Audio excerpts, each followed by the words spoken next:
Beers and Banter, episode 52. We have world champion, Hall of Famer, beach sprinter extraordinaire, Andrew Kelckhoven. Let's rip in.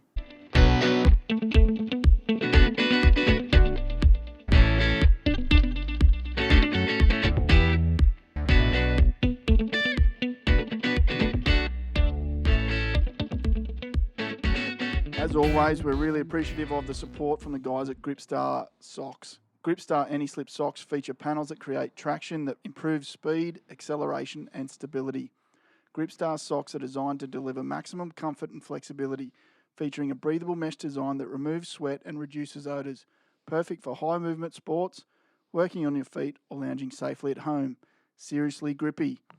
Tonight's episode is brought to you by Outboard Parts Australia. For all your outboard parts and servicing needs, get online and check out www.outboardpartsaustralia.com.au. Andy, welcome to the Sweaty Box. Thank you very much. It's a pleasure to be here. It's well, as always, at this time of year, it's not the Sweaty Box. It's more of the chili bin or the ice box. But nice temperature in here for the studio. Thanks for joining us. You've cracked a tin already. What are we on tonight? These are the Burley Mid-Tide ales. Yeah. Not a bad drop at all. They've been a bit of a go-to lately. They go all right. Cheers. Thanks for coming in. Oh, yeah, that's good. Monday. Something about drinking on a Monday, but it feels good. Elephant in the room. Obviously, we won't dwell on it, but we're coming off a historic loss last night, and I know you're a proud Queenslander. How you feel about that? Yeah, mixed emotions there, mate. I think that we were simply outplayed.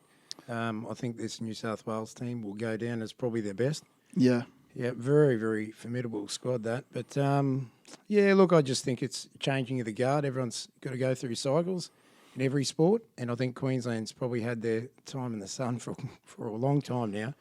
It's we were supposed to lose last series 3-0. Yep. And clutched. Jagged it. Yeah, jagged it.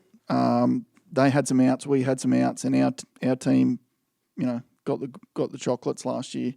This year that is about as strong a team as they're ever going to assemble in New South Wales. And I would always say the best thing about Origin is that they can only pick 17. They might have 300 good players, but they can only pick 17. We had a couple of key outs: Ponga, Brimson, even the young bloke. So maybe our fullback was probably our fourth choice fullback. A couple of young outside backs. I thought Xavier Coates, after being dumped and then called up on the day, was probably the best out of the back three, even probably out of the back five, to be honest. I thought he had a great game, the young fella. And I'd have to agree with you. I think the turnaround from Townsville to Suncorp or Lang Park, the good thing I saw last night is we didn't get beat on ticker. We got beat on talent. Very. We got beat on talent last night, and you got to cop that on the chin and try and come up with a way to beat them next time. But game one was probably the most disappointing in the end with the scoreline, and there's not much you can do once you're down. But it's going to take a lot, mate, for Queensland to come back from here. I think years, really, and that's my opinion. Unless something happens to that team, they're only going to get better and stronger, and the combinations they've already got. That's the worry. Yeah, I think that's why Queensland was so good, is we had that beautiful combinations there where you had a group of players that played together from juniors right through till pretty much they all retired similar time. And I guess the other thing, you're a proud Broncos fans too. Is Paul Green the guy to coach Queensland? Oh, look, yeah, he didn't. I was surprised when I saw him get appointed, straight up. I thought, I don't know. Look, he did really well up there with the Cowboys, but I do wonder, towards the end of when he started to not get the roster that was so formidable, like with Thurstons and stuff like that, I think they kind of faded away a little bit. So, yeah, look, on paper, no, he's had a terrible start and he probably isn't the best guy for there. But, like everyone deserves a shot and he's got the runs on the board to get that shot. That's why he was put there. But takes a special guy. I'm a bit of I'm an armchair expert. No real idea. I was pondering today. Kevy was the Queensland coach. Correct. And obviously his dream was to be the Broncos coach. Paul Green also went for the Broncos job. Do you reckon the both of them would be happy to swap at the moment? Yeah.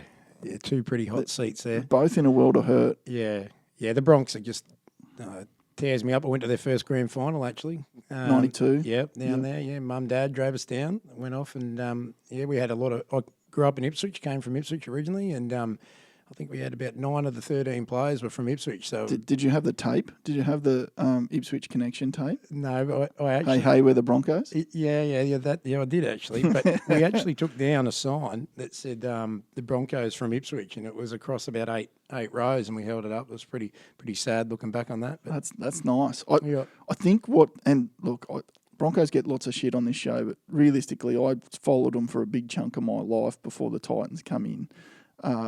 The thing the fans have got to wrap their head around, though, is that you're never going to get 13 guys in the Origin team again. It just doesn't work. The competition's changed with the salary cap. Historic last night, there would actually, when Xavier Coates coming back in, meant the Broncos had one player, but until he got named late, the Broncos had no players in the Origin side. You've got to hit rock bottom, don't you? Yeah. I think we're getting pretty close. But part of that is, if you put the 2015 grand final aside that they lost, they haven't really performed to Broncos' expectations since 2006, and that also coincides with the Titans coming in. So people bag the Titans a lot about being unsuccessful, but the Broncos haven't won anything in that same period of time, and now they've got to share the talent. And now they're talking about another team in Brisbane, so they're going to have to share the talent even further. So my concern is that Broncos fans, you're going to have to find a way to develop the talent and then win a comp with only 2 or 3 Origin players, because you just can't afford to have 6, 7, 8, 9, 10 Origin players in a team anymore. You won't keep them. That's the long and the short of it. Yeah, no, you're right. And we've already seen, a couple of players coming down to the coast from Brisbane. Once upon a time, you'd never ever do that, would you? Well, the good thing is they're Gold Coast kids. So the Gold Coast are getting their talent back. Which is good. Yeah, that's correct. All those boys played together as well, I believe. So it's good to see them get back together, and that's what they need. That's what New South Wales have got going on for them right now. That's what the Queensland team had. You get these boys that are familiar with their playing style. They don't need to talk. They just know. Like one will pick up the ball and they know what's going to happen. He loves a kick on the inside, or it's just all those little things that just you can't really train for. You've been playing since school on the oval at lunchtime. No, look, I like the Titans. I tried to support them, to be honest, and I couldn't. I tried with my heart, and they just, I don't know. Under Cartwright, I thought their brand of football was boring. Like I just didn't really like watching their games, and I tried to give it a crack. And I copped a lot of shit from all the North Burleigh Surf Club boys. I think they were St George orientated back in the day, and there's a few of those. Everyone hated the Brisbane Broncos, and they were just part of the territory. But look, this year in particular, at the beginning, I thought the style of Titans footy was great. It's been more entertaining. I think the coach is doing a great job there. Like, I almost found myself under a duress. Well, I didn't have much to support at Brisbane, but I tried to get. They caught my attention for the first time, and I actually enjoyed watching their games. A couple of games. Yeah, and we'll go from the Broncos to the Titans. I was out there the other week. They've got the talent. They've got the right coach. I reckon he's the right guy. Yeah, me too. Yeah. And they do have the right brand of play. If they do it for 80 minutes, they'll beat anybody. Yeah. Which they've shown, because they've put 30 points on the Roosters in a half. They dominated Manly in the first half. But I don't know what's going on when you go from that to 50 points in a half against you. And part of that's the new rules. There's definitely a lot to be said about once a team gets on top, it's very hard to wrestle that back. But 50 points is 50 points, and there was 3 or 4 tries where Garrick just strolled down the last 10 metres and put the ball over the line. But we're seeing this in everything. Like, you have a look at all the for and against. I don't know what the exacts are, but I've never seen football, rugby league anyway, like where we've seen this big one-sided, games. That's what it reminds me of the Super League years. Yeah, and I actually thought that was league's point of difference. Like you look at AFL, and they're always 100 points or 50 points, and that's what I loved about the rugby league is it was always a battle. Like the game was always hard fought, and it was exciting. How many games? 1 point. I remember only a year or two ago, a couple of years, it was Golden Point this, Golden Point that, and it was always exciting. Look at the games that the Brisbane and the Cowboys were playing. some of the greatest games of all time were those two. But the close ones now are two lopsided halves. Yes. So Roosters put on 30, then the Yes. Titans put on 30, and they lost by a field goal. Yeah. But it's still a real odd game to watch it like that. The Yeah. only close one I remember of late was I think it was maybe Newcastle Warriors were 10-6 the other week, and that was the bizarre game. It's like, oh, what happened there? Like, Yeah. but yeah, it's Origins, another example, just last night. yeah. Back in the day, That was a blowout score, well, particularly game one's blowout score, that was like a real low point for Queensland. I would say this year is again too, but yeah. We'll see what happens. It'd be interesting to see because every time a rule change comes in any sport I've played, the smart ones adapt very early to that and they exploit it.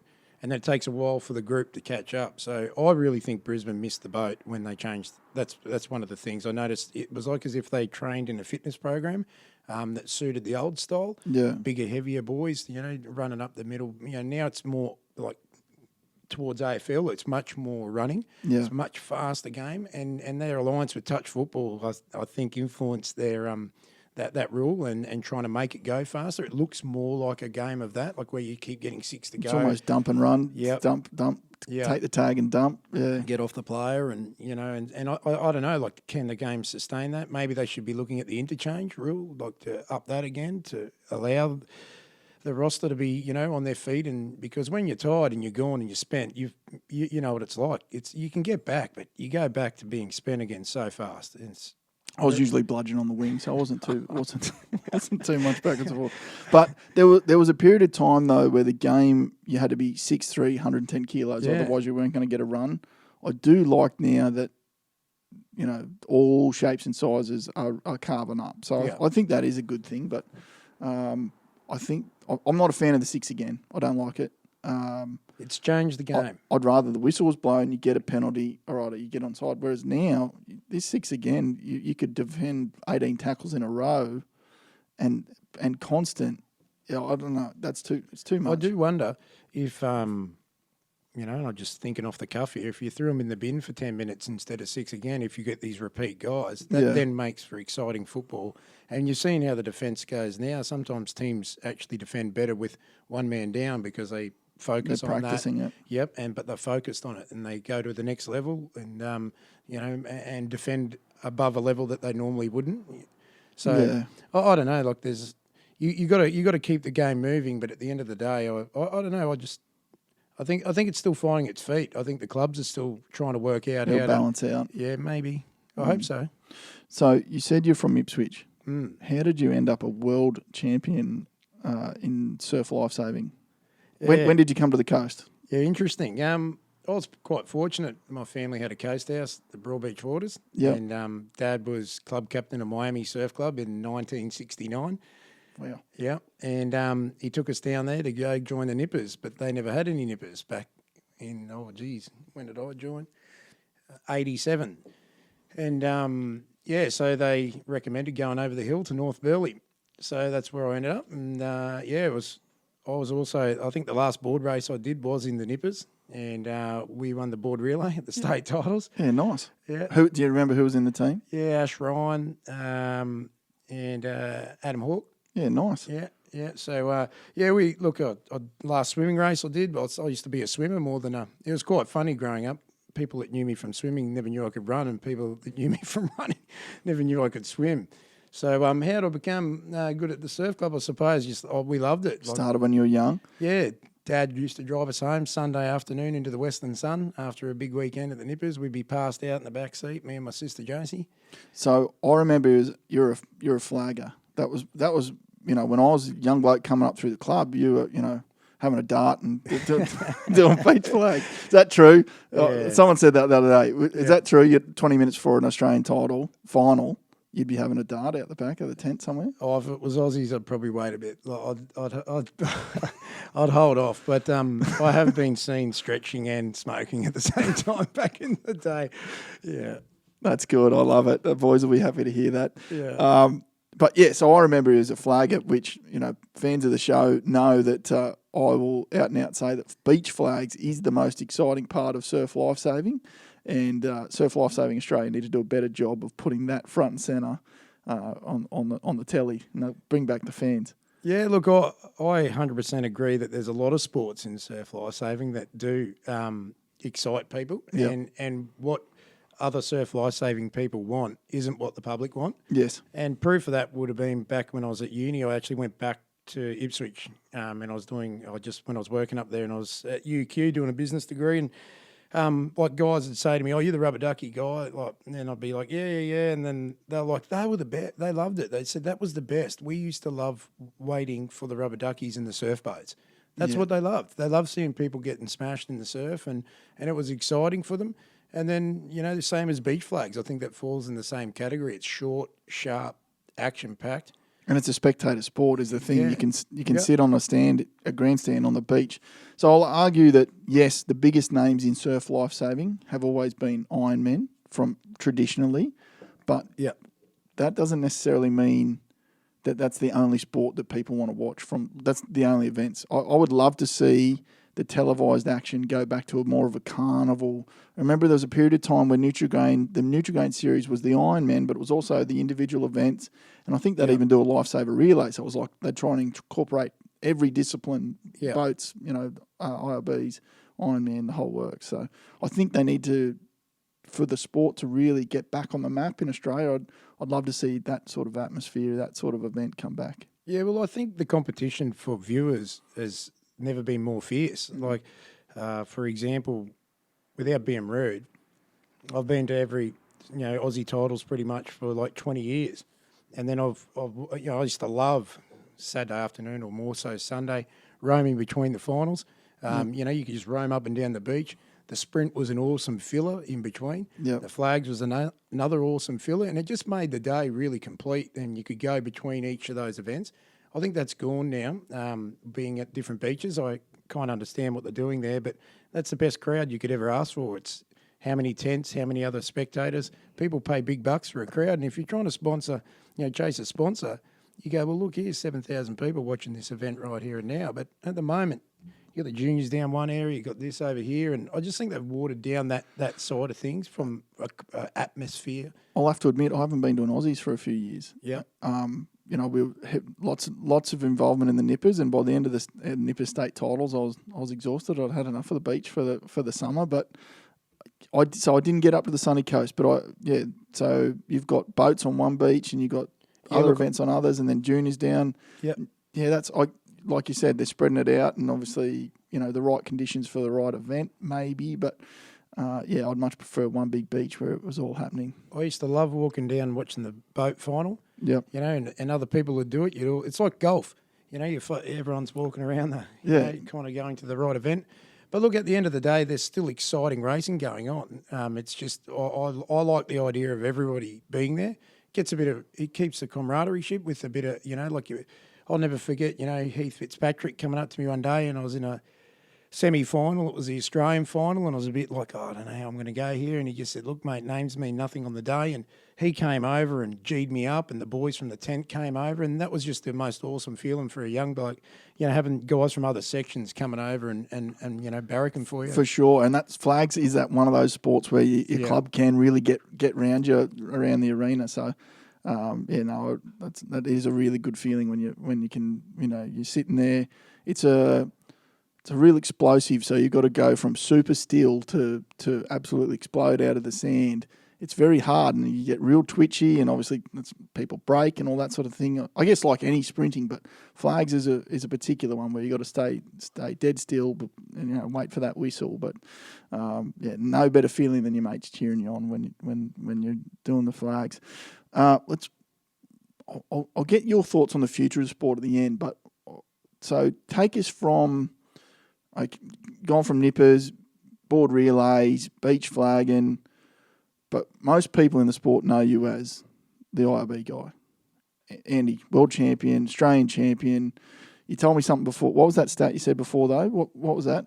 How many? So for me, winning an Australian gold medal took a fair bit of time. I won 13 silver and bronze medals before I cracked a gold. Yep. And I had a lot of bad luck. And I think that perseverance to just keep wanting to get a gold medal, I just kept turning back up. I had motors break down, equipment break, having mental failures of my own, like Yep. all sorts of different stuff, physical like blowouts, injuries, all sorts of different things. And yeah, look, I just was that guy that was always there, but young. It came to me really fast. You know, my third carnival ever was an Australian title, and I ran a third at that. And so, yeah, it was an old man sport, really, because Yep. you had to have a pretty switched on brain. And like the flags too, you got to, you know, it's quite short and explosive.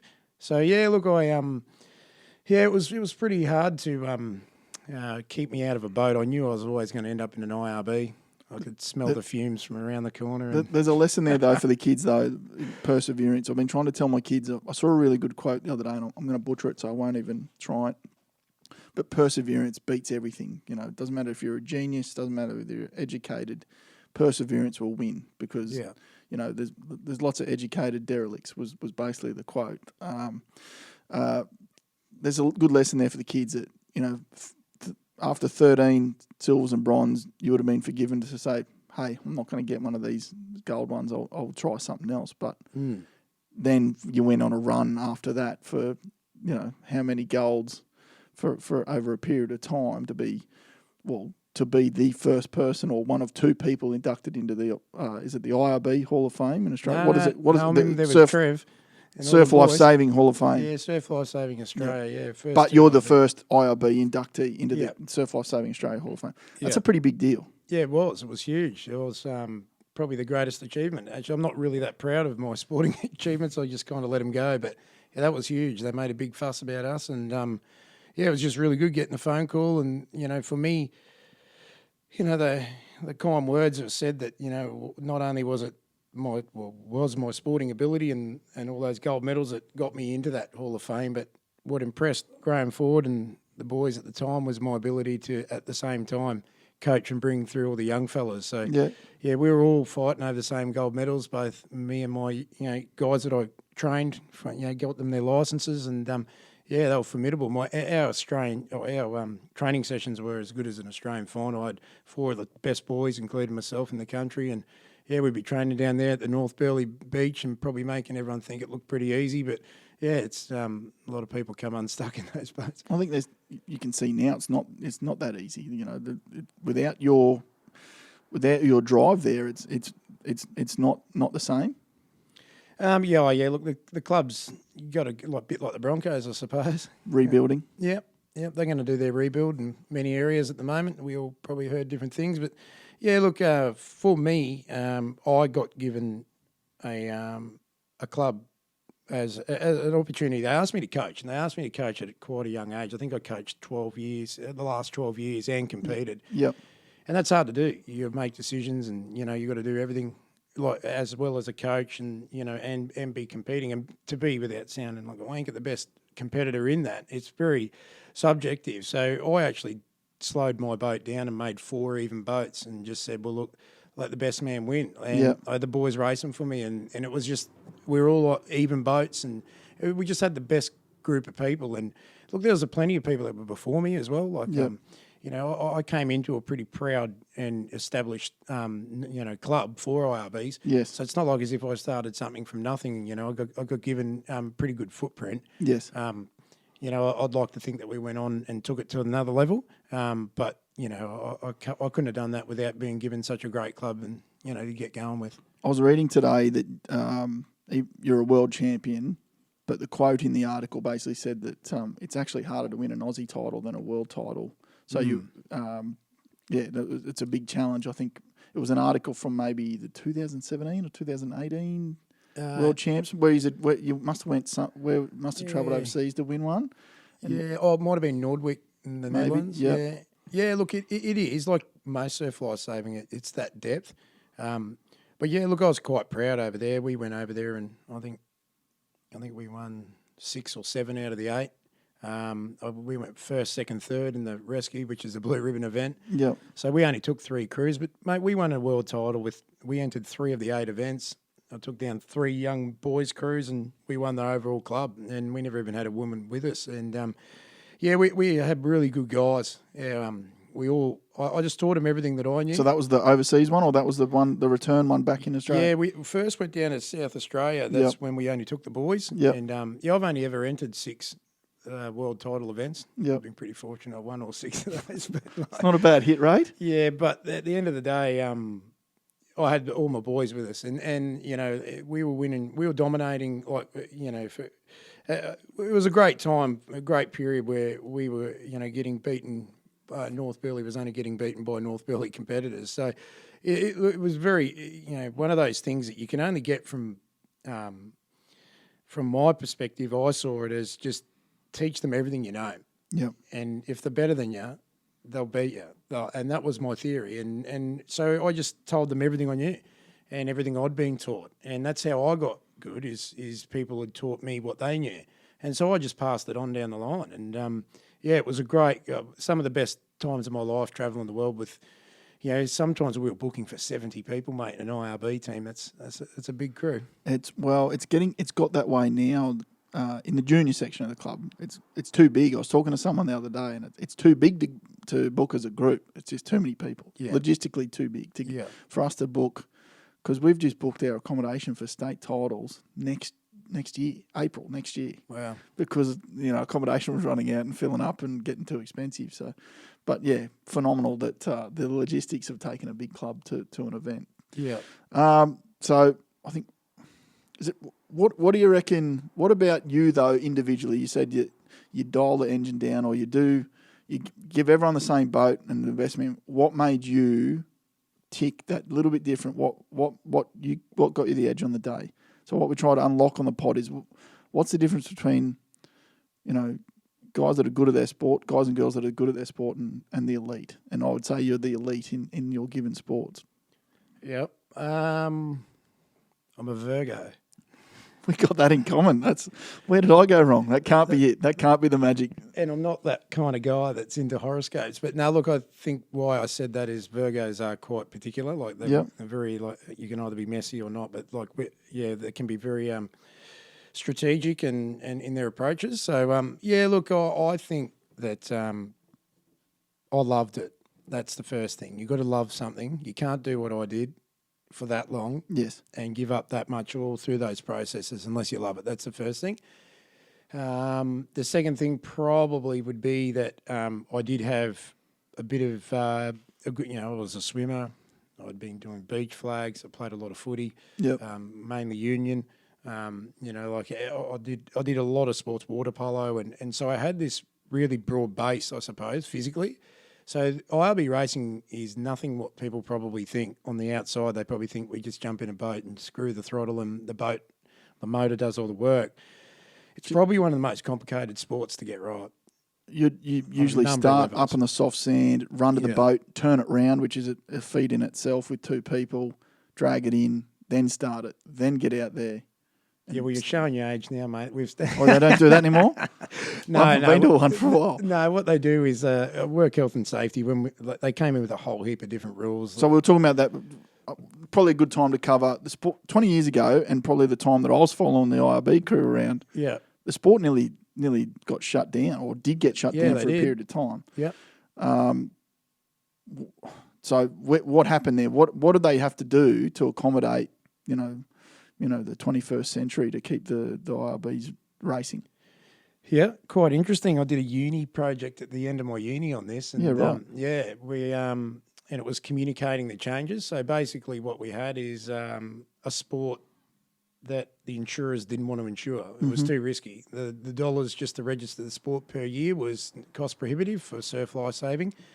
Australia and Queensland and all the states to keep going forwards. But what it came back to is a cowboy aspect, that radical kind of stuff that you probably, if you've been around the club back in the days that we were pretty renowned for, it professionalised it basically. So we had to take the sport, and Queensland was the first state to get it back, and we were like the test dummies. And so we just basically put the ownership of the sport back onto the members and just said, hey, look, if we stuff this up and keep hurting ourselves, there will be no IRB racing. Or worse, if you keep suing your surf club because of a voluntary thing that you've got into. Yeah, look, we weren't too bad. What was hurting, and there wasn't any suing going on, it was work cover. See, the problem is you're covered by work cover. So if you don't turn up for work Monday, then it's not really your choice, but work covers in getting involved. Yeah, righto. And there was a couple of little injuries there that probably brought, six-figure kind of payouts into the grand scheme of things. that's big.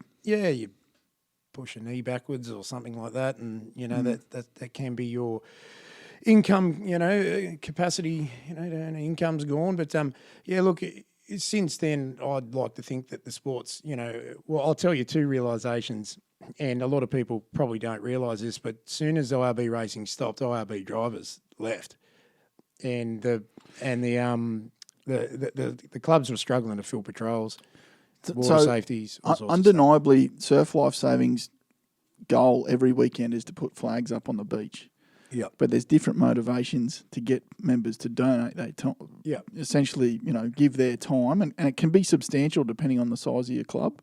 And the competition aspect, whether it be IRB racing or Ironman racing or boat racing or whatever it might be, is actually potentially the key driver why that person donates 6 hours every couple of weeks.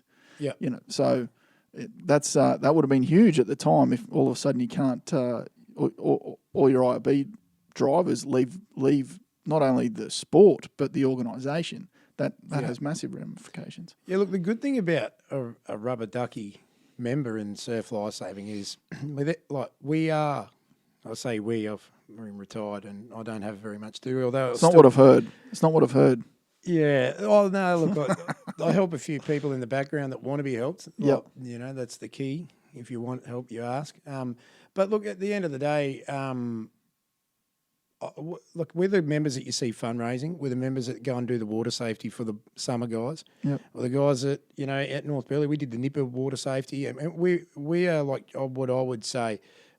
What Surf Life Saving members may have looked like, and I say this loosely because it could cause people to get upset. But at the end of the day, it's kind of like the old days where you went and volunteered your time. Like we race, and me as an Australian champion, I was still doing water safety. Still required. Yep. Yeah, I was still turning up and coming and doing the nippers water safety down the club on the weekend. Yes. And I was going off the Aussies, and we'd go to, and that was the thing about it. There was a fraternity there that, like, you guys may or may not know what goes on at Aussies, but those IRBs that are all out there, they all hang out and get on the terps after and socialise and have their own awards and, mate flipped too many times, this, that. And it's this real, like, community. Yeah, I did my first carnival water safety this year in the IRB, just a couple of, just a little bit. But, yeah, it's obviously, it's logistically a big deal in the background. And people just see, there's a couple of boats out there today.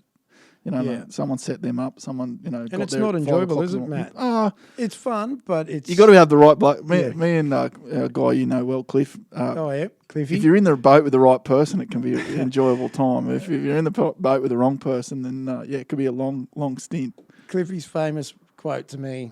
Cliffy sat in the front of my boat actually for a season. Yeah, he raced with us, and he said to us. He goes, I can't do this anymore. And I said, why is that? He goes, I'm sick of waking up Monday morning feeling like I've been run over by a truck. Yeah. And I thought, wow, Cliffy, you whinger. No, Cliffy was awesome. And but it's true. Like it's like playing football. You go run out there and play a game of rugby league and you haven't played for a year, even just 1 year. Like you're going to hurt. So, but when you do the water safety, it's a different thing. That's back to racing where I was saying. If you go do water safety and sit in there, it's not a bad thing. And people have got to understand as the driver, the captain, you've got to, of a vessel, you've got to kind of operate, accordingly. Mm. And that's where that cowboy stuff, a lot of it got stamped out. So to come back, we were on the sport was on the brink. Yeah. So they were bringing in, getting rid of the cowboys. Yeah. You said before, is that four-blade prop, was that when that come in? It was around that time?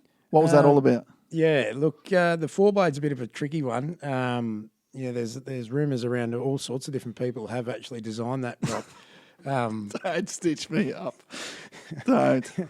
But, no, look, I can give you the exact reasoning why. Yes. When they reintroduced the sport, They sealed the engines from factory, so you can't modify them. They basically pulled the handbrake on them. They identified in that study that there's a number of reasons why people are getting hurt, and one of them was they were going too fast. Yes. So they slowed us all down, and one of those was the 4-blade propeller. So it has advantages in means of its grip. So having an extra blade over the 3-blade Doesn't cavitate as much in the foam. that's right. But it's got more drag, so you're dragging more blades through the water, so it doesn't quite have the same top end. So that was just one of the implementations from. Yeah. So that's cleared it up for a few of the blokes that I know listen to this pod at home. That is the origins of the 4-blade prop for surf lifesaving. If we could move on, so we will move on from there. You've gone from you say you're retired from the IRB racing, but you're doing something way madder, way crazier. You're doing tinny derbies. Oh, yeah, the dinghy derby. Yep, I love it. So for those listening at home, just jump on YouTube, Google dinghy derby. It's crazy, absolute madness. You're in a boat about the size of this table. What size engine have you got on it? Yeah, well, it starts as a 30. Well, there's all of these different classes, but basically you can run from a 15 horsepower to a 30. My class, well, most people would know I went straight to the top. I wanted to go as fast as we could. So we've got unlimited motor mods. There's only a couple of rules that we got to follow, like the height of the engine. And so it's the Formula One of tinny derbies. Yeah, there's a lot of people spending a lot of money. Yeah, down there on these boats. There's over 100 boats in the dinghy derby, and so basically we're doing over 90 k's an hour in a 3 metre tinny. And to put that in perspective, the Surf Club rubber ducky's 3.75 or 3.8. Yeah, but you're also in probably 12 inches of water. Yeah, it varies. It's a really cool race. It's the best thing I've ever done in a boat, to be honest with you. And I got hooked. The best thing you've ever done in a boat? Yeah, okay. Not the maddest, but probably the most fun. Yeah, definitely. Righto. Yeah, so some parts of the track you're in a wide open river, but when you get into those tight creeks, you might have 2-3 inches of clearance either side of the boat, and you'll be buzzing through there at 100% throttle. Branches clean you up if you don't duck, that sort of stuff. Yeah. So it's pretty dangerous. And where are you at with that? You've gone all right, but you're still. Yeah. Look, so I did one season while I was still racing the surf club stuff. Actually, okay. The guy asked me to drive. I think it was 2017. And we went down there. There's a pretty cool little Red Bull documentary on it. Yeah. They nicknamed us the Outsiders.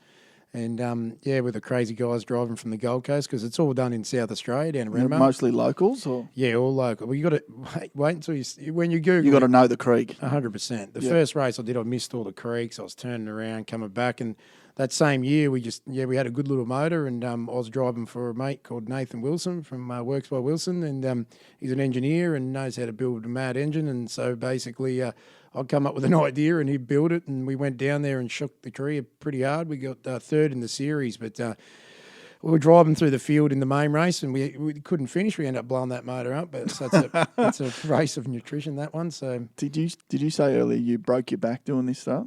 Yeah, I had a bit of an accident. It wasn't racing. Everybody thinks I crashed racing. Okay, right. Yep. So we were down there for an enduro race, and so I decided. So I had to go over to the world titles in Europe, and so when I couldn't drive for my mate, I said to him, "Why don't you just drive the boat?" And he goes, "Oh yeah, I'll probably go to." And so anyway, he started driving it, and probably thought, "Why am I?" He owned the boat. Why aren't I driving? Yes. He's right. So anyway, I kind of got pushed to the side a bit there, and it was my fault. It was pretty hard to pin down, and so I bought my own boat, and so I've had it cracked myself. So I went and bought my own boat, and I wanted something to do, still driving when I finished from the IRB. So we hadn't even done a race yet. Now I bought a boat. We've been down there. They changed the rules because a few people got hurt. Mm-hmm. And a bit more savage injuries, and good mate died, and a few things down there. And anyway, so it's pretty. Wow. Yeah. So basically, what happened was we were checking the track out the day before. Mm-hmm. So because I don't know where I'm going, or I didn't, or I still don't, I'm about to enter that race for the first time in 2 months. So that's my next race, and so it's taken me 3 years to get back there. Yeah, so basically we were checking the track out, and I had a mate of mine in the boat. He was driving us around, and some random guy, just like you going fishing on the weekend, got his lefts and rights mixed up. He was on the the left-hand side, which is the wrong side, and we were on the right-hand side of the river, which is the right way to go. And I saw the guy coming and didn't think too much of it. I felt my mate adjust accordingly. And anyway, long story short, he followed us like a kamikaze pilot. Just veered India. Yeah, and we had a head-on collision. Shit. Pretty scary stuff. That is full on. Yeah. So what sort of damage we talking? Yeah, well, both boats were written off. They're both just No, tinnies. not the boats, mate. What did you do to yourself? Yeah, look, I was pretty lucky, to be honest with you. Yeah. So for the first time in my life, I wore a life jacket in a tinny as a pleasure like boat. Yeah. Like everyone, imagine going out in a boat you go up the Broadwater today, Matt. You think, oh yeah, we'll go for a scout in the tinny. You wouldn't put your life jacket on, would you? No, kids do, not me. No, Exactly. There's one there somewhere, but no. Well, I didn't know where to put my race jacket. It was a bit cold, so I zipped it up. Yep. And so the best thing I've ever done, potentially saved my life. So what happened was I just remember the boat sitting and going backwards, free flying through the air. But somehow, I don't know whether the boat hit me or I hit the boat, but I broke my back through the life jacket, knocked myself out. And it's quite muddy water down there. Like, it's not muddy. It's quite brackish, and the visibility be lucky to be a foot. Fucking hell. Yeah, so it floated me. Sorry, swear jar. Sorry, people. Yeah, that's crazy. Yeah, so it floated me, and I broke my arm in the process and banged myself up a few bruises and whatnot, a couple of cuts and that. But so yeah, it was quite a scary moment. It looked like something out of a war zone, and I say that with respect, but because I've never been to war, and I'm not disregarding that, but there was bits of boat everywhere, and had me mate on the phone ringing in like emergency services, and yeah, it was pretty full on, and I was just stuck on the riverbank actually quite interestingly, standing up. I come to, stood up, and anyway, I thought I was going to die there, and then on the bank I couldn't breathe, and so, but I didn't realise I was coming to. I thought I was going the other way. I was thinking, yeah, wow, yeah, but I was actually coming to. It does weird things when you get knocked out, but yes. You sign. I guess that's not a racing incident. That's just it could same happen as getting anyway. cleaned up in the car, I guess, isn't it? Yeah. Well, I laid in hospital. I had a terrible time. I won't go into those details, but I had a pretty rough run in the hospital. I thought to myself when I was laying there, I thought, I think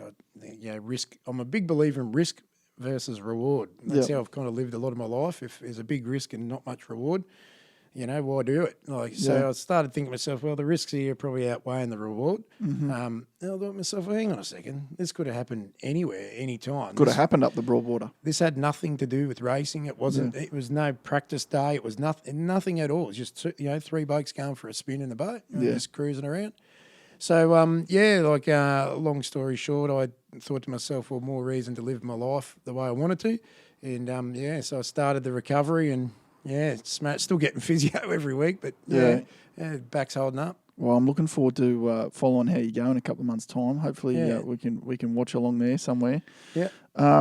Before we move on to the big three, I want you to tell me what your thoughts. We were talking about surf lifesaving broadly, but what your thoughts of the future of the sport is. We do have that problem as a volunteer organisation that you do need to get people to volunteer their time to stay in the sport. How does life saving, and maybe more particularly IRB racing, how do they attract kids into the sport and keep them over the next 10 years with people with so many different interests and so many different pursuits that people have got available to them now? Yeah, really good question. I think the biggest threat to surf life saving is not so much the participants, but the relevance of the sport. Yeah. We all know professional lifesavers. Yeah, for sure. Yeah. Like look in Sydney, and like the boys, we all know guys that work for the council here, and at the end of the day, well, the Gold Coast just announced that they're doubling down on their Gold Coast City lifeguards. So, yeah. So look, that's probably a very touchy one. So therefore, again, without going back to IRBs, the best thing about the rubber duckies that I liked was it was actually an applicable life-saving skill that's used on the beach every weekend. And it's the tool that's saving lives today. And when was the last time you saw someone rescue someone on a ski? Yeah, or a surf. That's controversial. One of my favourite listeners has just turned me off for sure. Yeah. No, I'm joking, but I but definitely agree that, there are a couple of events that are probably pure. If you want to get, to the purest of the sport, it's probably board paddling, swimming, and IRB racing is probably the three most applicable events that you can do or maybe board rescue, I should say, because that's actually how we save people when they get into trouble. Yeah, and it is very, very true. Like, Well, I suppose ask you the question: Who do you want me? Who do you want to come and rescue in a rubber ducky? Me or some guy who just got his thing and's never raced? Like he With just a got his, tube. no, he's got his license driving that boat. Like, Yeah. So the skills that all these guys are learning are literally applicable. Like, and it's better for the sport. They're so the guy you want sitting in the trailer, yeah, pretty much waiting for a rescue, for sure. Yeah, and they are the guys generally speaking. But look back onto what you're saying with the surf sports. Well, how do you get them? How do we stay relevant? How do you keep participants in? Look, I have a unique path through surf lifesaving. Being multidisciplined, like I was one of the few that did, IRBs and summer. Yes. I think there's got to be something for everybody, and that even includes the surf boats. And those are still good members, good patrolling members, bringing sponsorships to clubs, etc. So each club's got their own individual, I suppose, DNA and what they, their own formula of how they rock their show. Like basically, you look at every club up the coast, and every single one has its own little culture and its own DNA. Yes. Like for the sport generally, I think you've got to fulfil as many people's paths. Like you've got to give them the opportunity. Like if you've got the opportunity for people to race IRBs, I think that's excellent. So it's at that nipper. Everybody knows it's the nippers. So I think where we were so successful, I believe, is we chased bronze groups. So you got these new members from the public that are, one, enthusiastic, but two, also not going to become your next Ironman because they don't want a professional sport. Mm-hmm. And not many people have the time to be a professional sports person because you've got to be good before you can give up your day job, and it's a bit of a horse before the cart. You've got to start when you're young generally. Yep. So you've either got to come from another sport. So I think that one of the keys is giving those, from a club success, is giving them options at that bronze or nipper transition so that they do know, like they go, well, I can go and do beach flags, which is still really rewarding. Yes. And it's not, and some people hate the water. I remember guys that used to fake getting sick, like to not go out. So, but from a sport, so that's how you keep your members there. But from a surf give them sport, options as they turn that 13, 14, 15-year-old. Not everyone wants to be an Ironman. No. You're going to have people that are going to want to drive a boat. I've fundraised a lot of money, and I've done a lot of patrols, and I've done a lot of water safety, and I would have gone if it probably wasn't for IRBs 10 or 15 years earlier. So, but from surf sports, I agree with you. The the old format of where all of those people were included, it was the right format for, I mentioned before, crowds. But I think for the people at home watching too, it gave them something that was exciting. So if you were to ask me, I think the Coolangatta Gold is an awesome event. It's the greatest, I love it. It's the marathon of surf lifesaving. Yep. And then you've got these races in between. I think that the best thing about the format with the Nutri-Grain, and I'd even do it further, is drag the cans closer to the beach. Yeah. Because as a spectator on the beach, I find it hard to see who's swimming around the swim can, who's coming where, and it gets a bit boring. All you do is see someone run around the. We had TJ Hendy on the pod a couple of pods ago, and he basically said that one of the dudes running it now, the swim always goes in a certain position because, for that reason, once they disappear into the water, you potentially lose your viewers. Well, what I find happens, it's like this. When you check the footy check the score on the footy because they're going to be in a swim leg for 6 or 8 minutes and you can't see much. And then all of a sudden you start watching football and you don't go back. But the other, I suppose, the way to liken it is this: when the track and field are at the Olympic Games. This is exactly what I was thinking. The Olympic Games, you're cutting backwards and forwards all the time. But what is the one track and field event that the whole world basically stops to watch? 100 metres. 100 metres. Why? Because everyone wants to know who the fastest man on the planet is. But it's exciting. Or woman, short. I should say. Yeah, it's short, it's fast. Everyone can relate to running. Yeah. You know what I mean? And so people, I think the same thing. Like the thing I love the most about the Taplin is intensity. Yeah. And why? Because it's sort of everyone's tagging and tagging and tagging. So that's always intense. Everyone's giving, the whole race is done at 100%. Yes. And that's what I think makes exciting TV. And so, more exciting they can make that sport. But that doesn't mean go away from Coolangatta Gold stuff. Still keep the longer circuit stuff. But, I don't know. I think horses for courses, so to speak. If you're watching the Olympics and you're watching the marathon, that's not the coverage you get. You don't get 4 hours of just the marathon. No. You'll get an update and then they'll cut to something that's short and sharp, and then they'll come back and go, "Oh, old mate's still in front," and then they'll go and show you the shot put, and then they'll come back. It could be the same with life saving. Yeah, You're watching an Ironman race, but they cut. All right, update. X-Dean's still in front. All right, now back to the men's flags final. All right, now we're going to cut over to the women's ski. And they could be going backwards and forwards between events if there were multiple things happening at once, for sure. Yeah, well, I suppose it's a pretty simple one. It's like business, isn't it? If you say to yourself, what do people love? They love excitement. Where in the race is the excitement? Going through the break. We'll make them go through the break more. Yeah. Do a W pattern. I don't know. I'm not really up with those.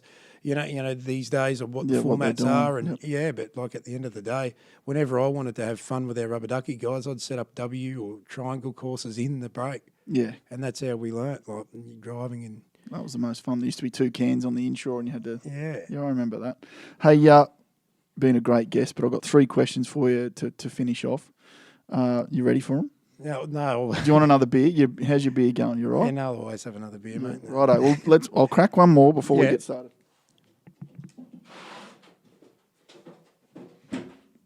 Because beer's an important part of this question. Righto. So crack that.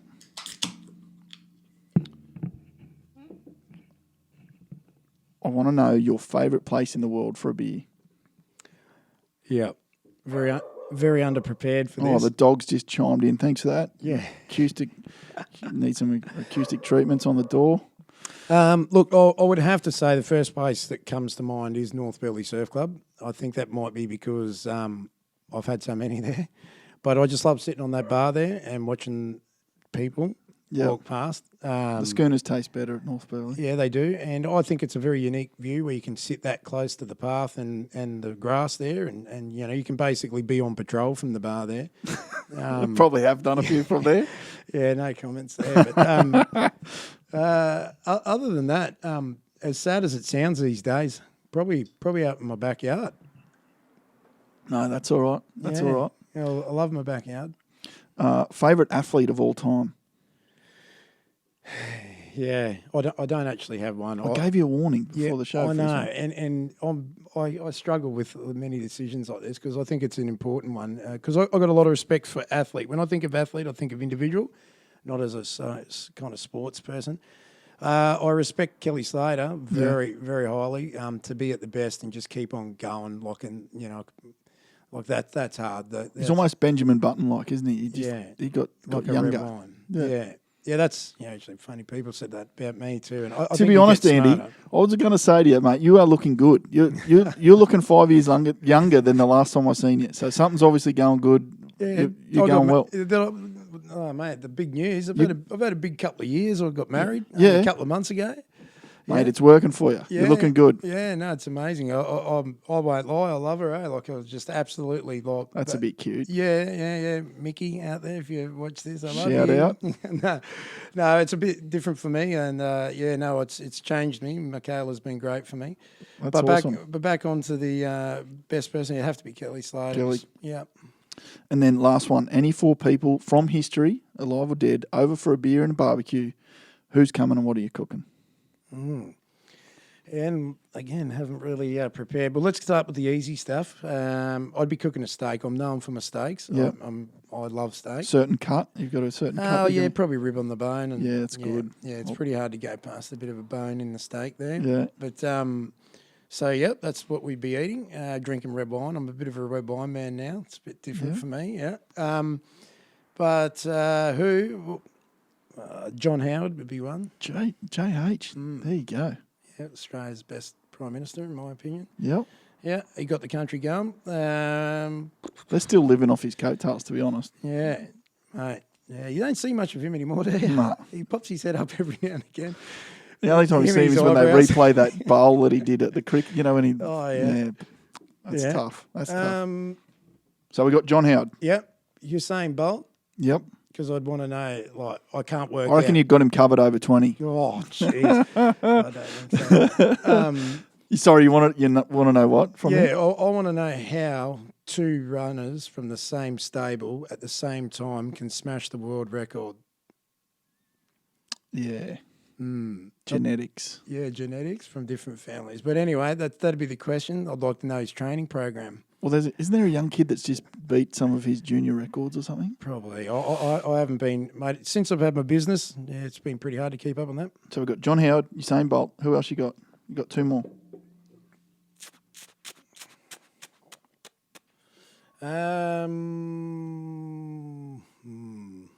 Very good question.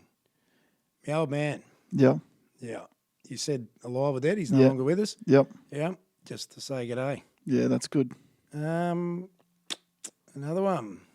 Lucky last. Who would I like to learn from? Oh, that's what I would like. I like talking to people. I like learning and because so that's how you learn. You chit chat to people.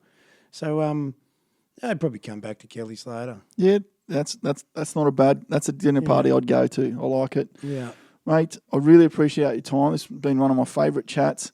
Everyone can find you at www.outboardpartsaustralia.com.au. Do you do any socials or anything like that? You want to plug? No, we got a Facebook page and Facebook. Yeah, we've got Instagram? a website. No, I'm not. All right. I can't even keep up with the phone. The phone calls coming in these days. So you better get on, follow the team at Outboard Parts Australia on Facebook and check out their website. Mate, really appreciate you coming in. Welcome anytime and good luck. You're doing a bit of commentary on the weekend. Good luck with that. Yeah, thank you. Yeah, it's a bit of a new hobby. They've asked me to, but thanks for having us. I hope the people at home got something out of it. Cheers. Thanks, mate. Cheers.